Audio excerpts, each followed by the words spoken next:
Hi there, my name's Jane Anderson and this is the Jane Anderson Brand You Show. It's the podcast for experts who want to have greater impact, influence and income for their businesses and careers. As experts, we know that people buy from people and work with people who they know, who they like and who they trust. So I'm so glad you're here because it's that time again now to really amplify how you show up in the world. Okay, hi there everyone. Welcome to the show today. Today I really wanted to talk about how to use what we call soft power as part of your brand so that you can really get the results that you're looking for. And I guess what I find is when I'm talking to people about personal brand, one of the concerns they have is that I'm going to say, you have to stand out and you have to really enforce your brand on people and, you're trying to influence and persuade and stand out and look at me and I'm so good or feel like you're blowing your own trumpet. And I guess my angle on personal branding is probably a little bit different. My angle on personal branding is what you're doing and where you are right now and how you're positioned or pigeonholed in, whether it be your team members or your customers' mind, is that getting you what you're trying to get? And so anyone that knows me, I'm probably a little bit more of an introvert than I am an extrovert. I sit kind of in the middle and I love connecting and communicating with people, but it does wear me out.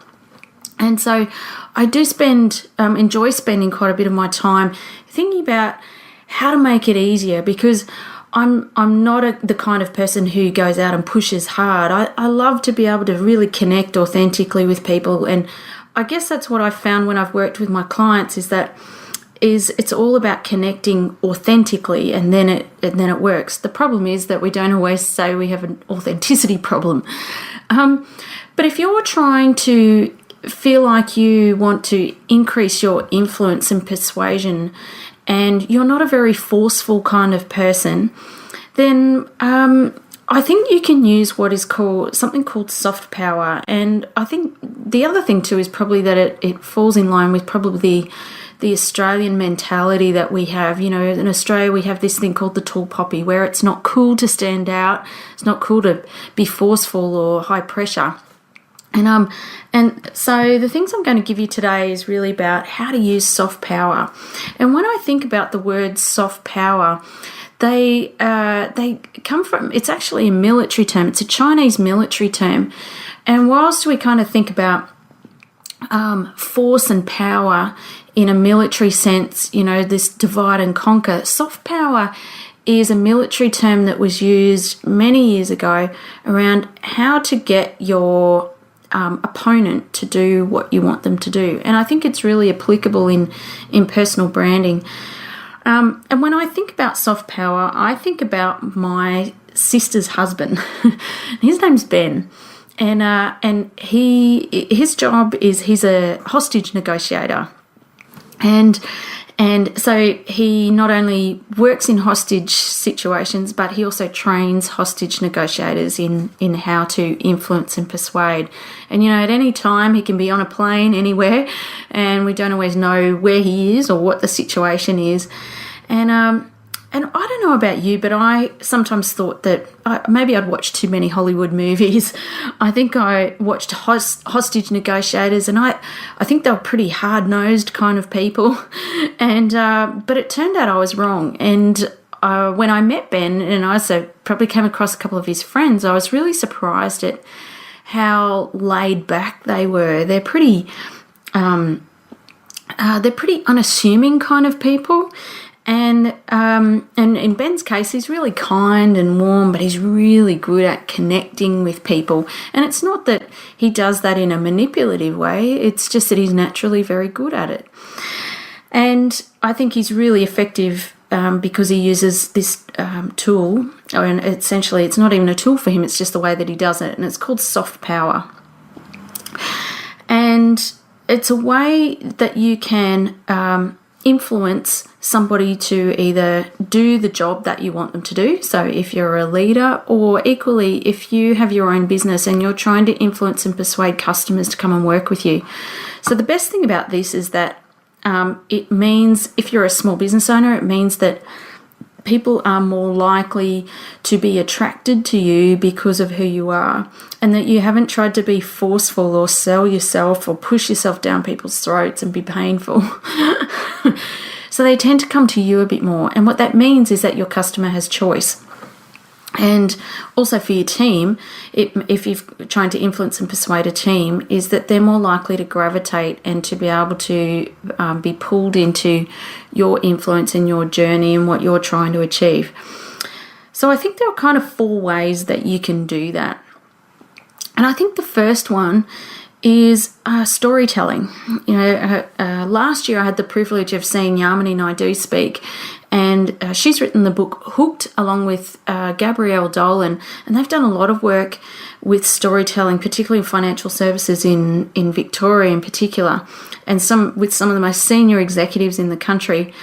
And she spoke about the use of soft power in terms of using it for storytelling, and how to shift a person from one way of thinking to another. And she says that stories really need to have those emotional anchors that match the emotions in the situation for the other person.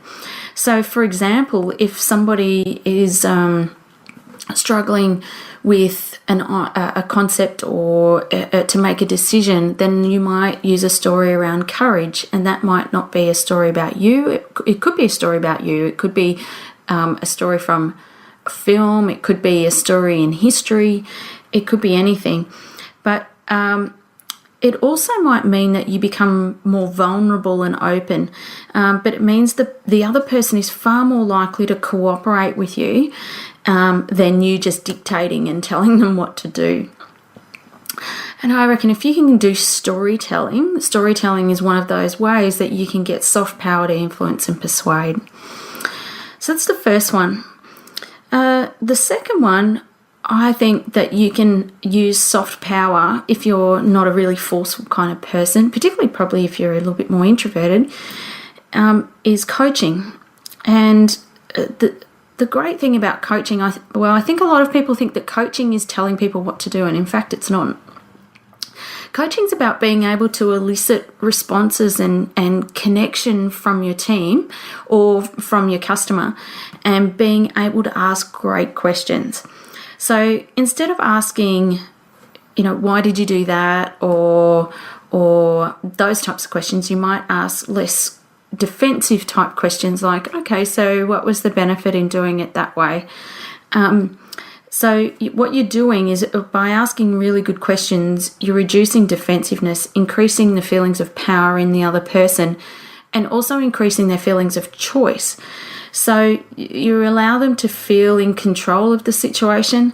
And when you think about influence, you might be thinking that seems a little bit counterintuitive. But ironically, when you're doing the listening and doing a lot less telling, you're far more likely to get the person to do what you want them to do.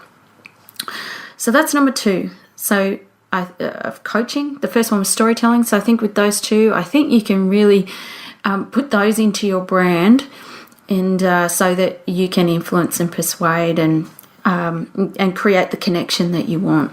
So that's 2. The third one, I reckon is about your diary and your time management. Because I think that if you can say no to people, saying no to people is easier said than done. Because I don't know about you, but you're working at your desk and someone comes over and says, I need this now, and there's this sense of urgency and it's got to be done. And you've got this challenge to still maintain team morale and work together, but you don't want you to sort of come last. So I think the challenge here is to be able to say no to people. But the only way that you can do that is if you really manage your time. So I don't know if you've read the book Covey's 7 Habits of Highly Effective People, but he tells the story about the university lecturer that turns up to the university one day, and he he puts these big rocks in the jar and he says to the students, "Is the jar full?" And they say, "Yeah, it's looking pretty full." So then he pours gravel in. And when he pours all the gravel in, he says to the students, he asks them, "Is the jar full now?" And they say, "Yeah, it looks pretty full." So then he pours sand in and he asks them again, "Is the jar full now?" And they said, "Well, yeah, you can't fit much more in there than that." And then he poured water in and that filled it up right to the top. And he said, "Is the jar full now?" And they said, "Yeah, you definitely can't fit anything else in." So his last question to them was, what would have happened if I put the water in first and put everything in reverse and the rocks in last? And of course, the answer was it wouldn't fit. So the moral of the story is to get the big rocks in first. So how does this relate to diary management? Well, you got to get the big rocks. The big rocks are those things that are really important that you need to get done. And if you don't have those in your calendar first, then your time is going to be pulled into everybody else's needs. So, and it's the only way that you can say no. So put your work into your diary first, and then that will force other people, because they can't get in to see you and they can't just come and, see you at the drop of a hat or dump their problems on you. They're going to be forced to come and see you at a time that works for you, which will make them think twice, and it often makes them take the initiative to think about what they're doing before they come to you. And I think if you can manage your diary, is a really great way to have that soft power without being forceful to people, because they realise that actually I need to take some responsibility before I come and see you.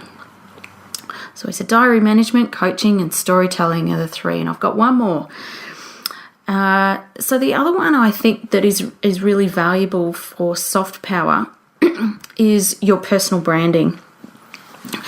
And to do this, I think you really need to look at your touch points. And touch points is a marketing term, and it's around what are all those moments that make up the experience of working with you. So whether it's a team member or a customer, what are those touch points like? So as in, when I go to your website, can I find the information easily? Has it got your face on it? Can I connect with you?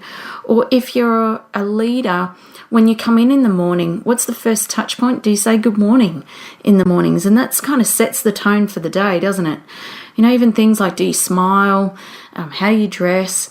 How do you answer the phone? What's your voicemail like? Or when I'm in a meeting with you, are you constantly checking your phone, or do you take your put your phone away and give me your full attention?